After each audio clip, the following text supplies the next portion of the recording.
High, আমার নাম শ্রীনিবাস। একটা কুরিয়ার কোম্পানিতে চাকরি করি। আমি একেবারে সেই ছোটবেলা থেকেই সত্যিকারের ধর্মকে খুঁজে বেড়াচ্ছি। আর আমি তারপর এক সময় কোরআনের কিছু কথা শুনলাম।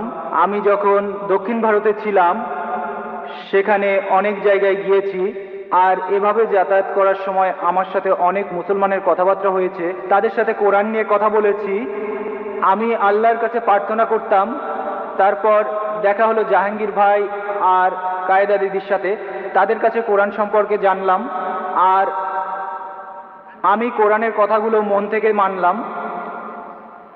আমি আনন্দের সাথে জানাচ্ছি যে আজ বিকেলে আমি মুসলমান হয়েছি। আলহামদুলিল্লাহ।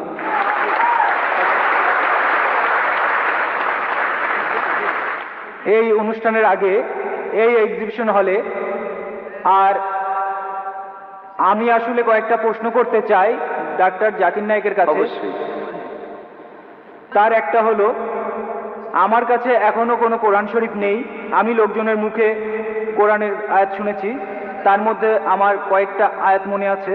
যেমন সূরা ইসরার 40 নম্বর আয়াত বলছে, আল্লাহ কি তোমাদের পুত্র দিয়েছে আর তিনি ফেরেশতাদের কন্যা রূপে গ্রহণ করেছেন। আমি এই আয়াতটা বুঝতে পারিনি। এছাড়া আরেকটা প্রশ্ন, হারুর জিনিসটা কি? জি, হারুর বেহেশতের সঙ্গী। হুর হুর। যখন মানুষ বেহেশতে যাবে তখন এই সঙ্গীরা থাকবে। ভাই আপনি বলছেন হুর হুর? হ্যাঁ, হুর হুর ঠিক বেহেশতের বলেছেন, হুর। বেহেশতের সঙ্গী। ভাই আপনি কোরআনের একটি আয়াত বললেন আর সেই আয়াতটা নিয়ে প্রশ্ন করলেন, তবে তার আগে আপনাকে অভিনন্দন জানাই। শান্তির এই ধর্মে স্বাগতম। ধন্যবাদ।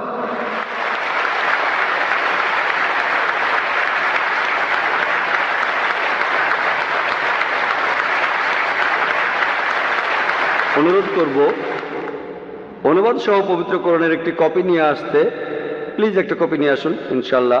আর দেখবেন যেন অনুবাদটাও সেখানে থাকে। আমি আপনাকে কোরআনের একটা অনুবাদ দেবো যাতে আপনি পড়ে বুঝতে পারেন ইনশাল্লাহ। এবার আপনার প্রশ্নটা, পবিত্র কোরআনের একটা আয়াতে বলা হয়েছে যে তোমরা কি কন্যাদের আল্লাহকে দিচ্ছ আর পুত্ররা তোমাদের। এই আয়াতে যেটা বলা হয়েছে, আর আমার লেকচারও বলেছি, আল্লাহ পবিত্র কোরআনের সূরা ইখলাসের 3 নম্বর আয়াতে বলছেন, লাম ইয়ালিদ ওয়া লাম ইউলাদ, তিনি জন্মাননি, জন্ম দেননি, মহান সৃষ্টিকর্তা, তার কোনো সন্তান নেই। এখানে তর্কের খাতিরে বলা হচ্ছে যে তোমরা আল্লাহকে সন্তান, আল্লাহকে শুধু সন্তানই দিচ্ছ না, তাকে কন্যা সন্তান দিচ্ছ আর পুত্ররা তোমাদের। এটা একটা রূপক প্রশ্ন।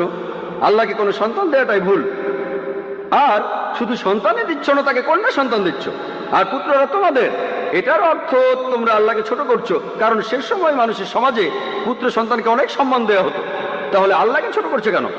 আল্লাহ পবিত্র কোরআনে বলছেন, সূরা মারিয়ামের 88 নম্বর আয়াতে আছে, ওয়াকালু তাকাযুর রহমান ওয়ালাদা, তারা বলে আল্লাহ সন্তান গ্রহণ করেছেন। তাকাদ জিতুম শাইআন ইদ্দা, তোমরা তো এক বিভৎস বিষয়ের অবতারণা করছো। তাকাদু সামাওয়াতু ইয়াতাফাত্তারনা মিনহু, যাতে আকাশমণ্ডলে বিদীর্ণ হয়ে যাবে, ফাতানশাকুল আরজু, পৃথিবী খণ্ড বিখণ্ড হবে, খায়রুল জিবালু হাদ্দা, আর পর্বতমালা চূর্ণ বিচূর্ণ হয়ে পতিত হবে। আল্লাহ বলছেন যদি আকাশের কোনো অনুভূতি থাকতো আর তারা যদি শুনতে পেত যে আল্লাহর সন্তান আছে, তাহলে আকাশ ফেটে যেত, পাহাড় পর্বতের অনুভূতি থাকলে তারা চূর্ণ বিচূর্ণ হয়ে পতিত হতো, পৃথিবী খণ্ড বিখণ্ড হয়ে যেত। যদি বলা হয় আল্লাহর সন্তান আছে, সেটা সবচেয়ে বড় বিকৃতি। তাই আল্লাহ সুবহানাহু ওয়া তাআলা এইসব আয়াতগুলো বলেছেন রূপক হিসেবে। আল্লাহ আরো বলেছেন, তাদেরকে বলো যদি আল্লাহর সন্তান থাকতো তাহলে আমি প্রথম তাকে সিজদা করতাম। রূপক, এটা আসলে রূপক। আল্লাহর যদি সন্তান থাকতো তাহলে আমি তাকে প্রথম সিজদা করতাম, তার মানে আল্লাহর কোনো সন্তান নেই।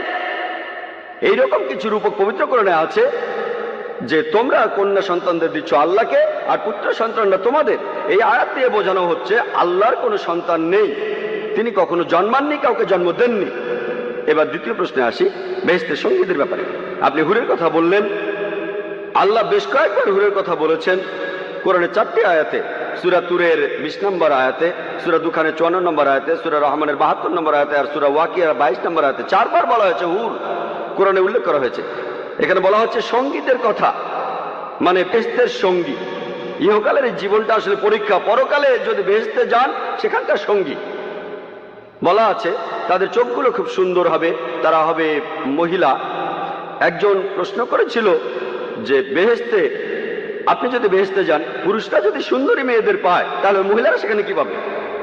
বেহেশতে গেলে পুরুষরা সুন্দর সুন্দর মেয়েদের পাবে, তাহলে মহিলারা সেখানে কি পাবে? এই প্রশ্নটা একবার আয়েশা রাদিয়াল্লাহু আনহাকে করা হয়েছিল। মহিলারা সেটাই পাবে তাদের হৃদয় যেটা আশা করেনি, তাদের চোখ যেটা দেখেনি, তাদের কান যেটা শোনেনি। এই হলো জান্নাতের বর্ণনা। তাহলে মহিলারা বেহেশতে সেটাই পাবে তাদের হৃদয় যেটা কখনো আশা করেনি, তাদের চোখ যেটা দেখেনি, তাদের কান যেটা শোনেনি। এই হলো জান্নাতের বর্ণনা।